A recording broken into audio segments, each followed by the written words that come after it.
You are watching the video manual for the Vostok Europe Lunokhod 2 multifunction Soprod Swiss movement watch. In this segment we are going to cover how to operate the chronograph. I have moved the watch into the chronograph mode. Again, as a brief refresher, the different modes of the watch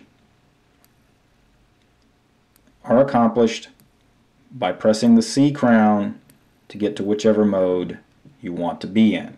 In this case, we want to be in the chronograph mode, which is the first mode here. For the most part, the chronograph operates like almost any other chronograph you would ever have on your wrist. To start the chronograph, you press the A button, and as you can see, it is now starting to measure elapsed time, and it can measure up to 31 hours of elapsed time from the time that you start the chronograph. Stop the chronograph, press B to reset it. Pretty much like any standard chronograph.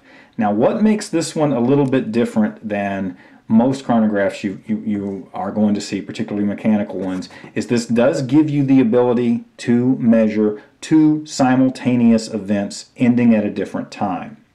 So let's say, for instance, you want to measure a race between two people.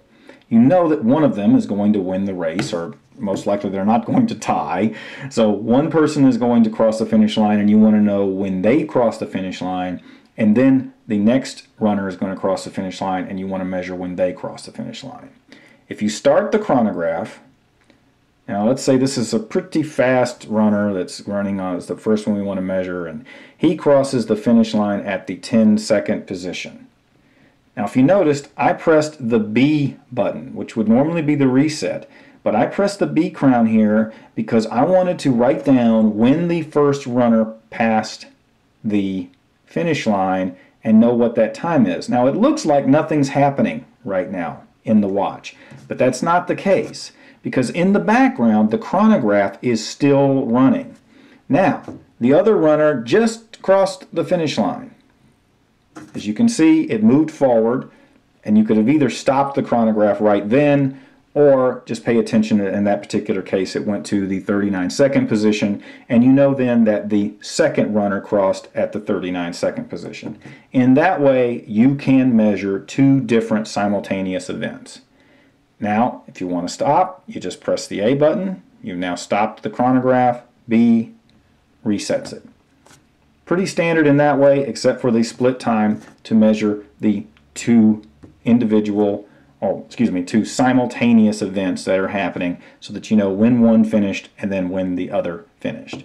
And that's how you operate the chronograph on the Lunokhod 2. One additional item of note on the chronograph function, you may notice that there is an AM and PM indication on the chronograph. That is there because of the fact that this chronograph can measure up to 31 hours of elapsed time, and that obviously crosses an AM-PM threshold when you're measuring that much time. That's there to let you know when you've passed that point, it will advance to PM, much like the time zones would, and that's why that's there on the chronograph function.